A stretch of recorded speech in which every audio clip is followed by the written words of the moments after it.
Hi friends, welcome to our channel. Brahmamudi serial next ఎపిసోడ్లో ఏం జరగబోతోందో ఈ వీడియోలో చూసి తెలుసుకుందాం. ఇప్పటికైనా అసలు నిజం బయట పెట్టేద్దాం కళావతి అని అన్న రాజ్. అసలేం జరిగింది అని తెలుసుకోవడానికి ఈ వీడియోని స్కిప్ చేయకుండా ఎండ్ వరకు చూసేయండి. ప్రకాశం సుభాష్ దగ్గరికి వచ్చి తన బాధలన్నీ సుభాష్తో పంచుకుంటూ ఉంటాడు. అప్పుడు సుభాష్, నాకు కూడా అదే అర్థం కావడం లేదురా ప్రకాశం. కావ్యరాజులు ఇద్దరు ఎందుకు ఇలా ప్రవర్తిస్తున్నారో అస్సలు నాకు అంతు చిక్కడమే లేదు అని అంటాడు. అప్పుడు ప్రకాశం, బిజినెస్ విషయాల్లో కావ్యకి అంత అధికారం ఇవ్వడం తప్పన్నయ్య. రాజే కదా అన్నీ చూసుకోవాలి. సలహా తీసుకోవడంలో తప్పు లేదు. కానీ రాజ్ ఒక్క మాట కూడా మాట్లాడకుండా ఉంటున్నాడు. మొత్తం కావ్యనే చూసుకుంటున్నట్లుగా ఉంది. అందుకే ఈరోజు నాకు ఇంత ఘోర అవమానం జరిగింది అని అంటాడు. అప్పుడు సుభాష్, కానీ ప్రకాశం, కావ్య ఏది కావాలని ఏమీ చేయలేదు. నాకెందుకో కావ్యరాజులు ఇద్దరూ కలిసి మనందరి దగ్గర ఏదో దాస్తున్నారు అని అనిపిస్తోంది. వాళ్ళిద్దరే ఏదో సమస్య పైన దాని గురించి బాధపడుతున్నారు అని అనిపిస్తోంది. మనందరికీ తెలియనివ్వకుండా ఇలా మనందరి ముందు కఠినంగా ప్రవర్తిస్తున్నారు అని అనిపిస్తోంది. అసలు వాళ్ళు ఎందుకని ఇలా ప్రవర్తిస్తున్నారో, ఏ సమస్య వల్ల వాళ్ళు ఇంతలాగా బాధపడుతున్నారో నాకు అర్థం కావడం లేదురా ప్రకాశం అని అంటాడు. అప్పుడు ప్రకాశం, అన్నయ్య, ఎన్ని సమస్యలున్నా కానీ ఇలా ఇంట్లో వాళ్ళని బాధ పెడుతూ ఉండడం భావ్యం కాదు అన్నయ్య. సమస్యలు అందరికీ వస్తాయి, కానీ ఎవ్వరూ కూడా ఇలా వాళ్ళని బాధ పెట్టరన్నయ్య. ఇలా నన్ను మా వాళ్ళ ముందు ఇంత ఘోరంగా అవమానించరు అని అక్కడ నుంచి బాధగా వెళ్ళిపోతాడు. అప్పుడు సుభాష్, అరే ప్రకాశం అని పిలుస్తూ ఉంటాడు. అప్పుడు ప్రకాశం కన్నీళ్లు పెట్టుకుంటూ వెళ్ళిపోతూ ఉంటాడు. అప్పుడు ప్రకాశం వస్తూ ఉండగా కావ్య, మావయ్య అని పిలుస్తుంది. అప్పుడు ప్రకాశం ఆగుతాడు. అప్పుడు కావ్య, సారీ మావయ్య అని అంటుంది.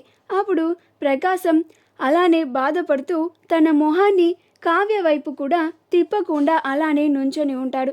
అప్పుడు కావ్య, నిజంగా నా మాటలు మిమ్మల్ని ఇంతలాగా బాధ పెడతాయని నేను అస్సలు ఊహించలేదు మావయ్య.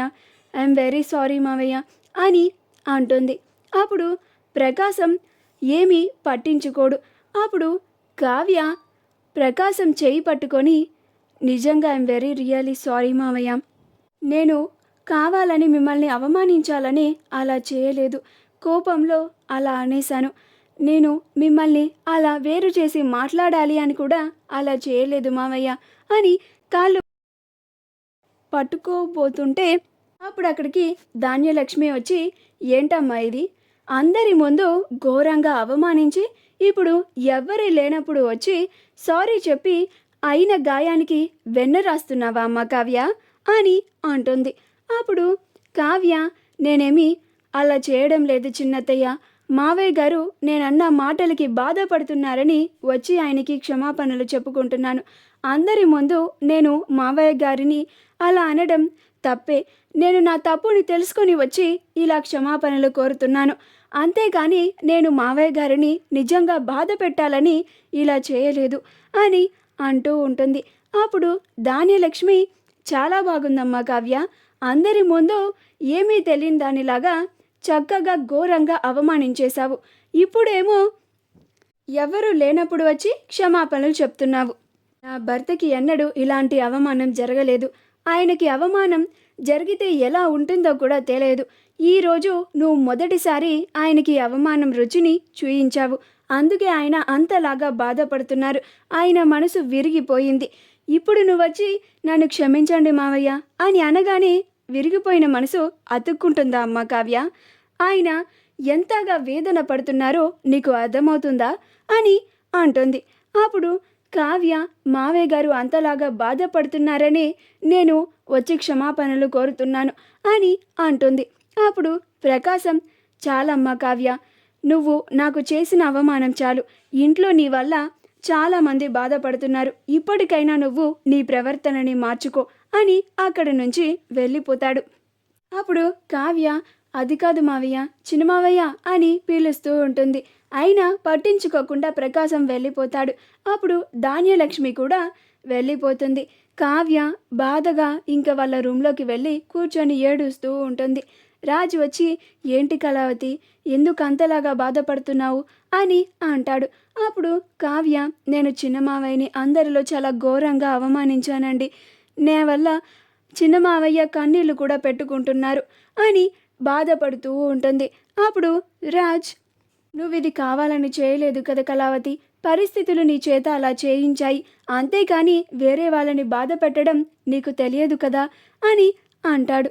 అప్పుడు కావ్య, అవునండి, కానీ నా వల్ల ఇంకొకరు బాధపడుతున్నారు కానీ నేను ఏమీ చేయలేని పరిస్థితుల్లో ఉన్నాను. నేను వెళ్ళి చిన్నమావయ్యని క్షమాపణ కూడా అడిగాను, కానీ ఆయన నా క్షమాపణని అంగీకరించలేదు అని ఏడుస్తూ ఉంటుంది.